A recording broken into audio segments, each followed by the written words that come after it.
Dnes budeme otvárať svetostánok basketbalu v Handlovej.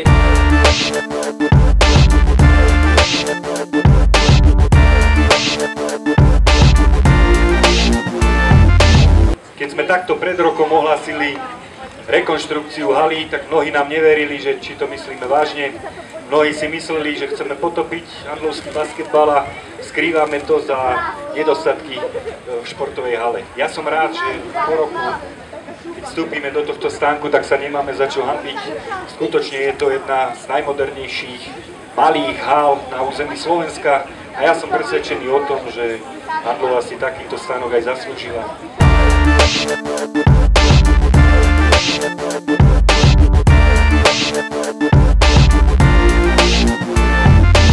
Zdvihnite ruky hore pre náš tým. Nik neprejde cez náš tým. Nie si nič, keď nemáš tým. Pozri, sem sme extra fit, pripravení rozbiť hoci koho doma a hoci koho vonku. Zdravím všetkých, čo prepadli tomuto športu. Prihraj mi Majga a naši získali loptu. Práve vidíš vzduchom letieť ďalšiu trojku, že bum.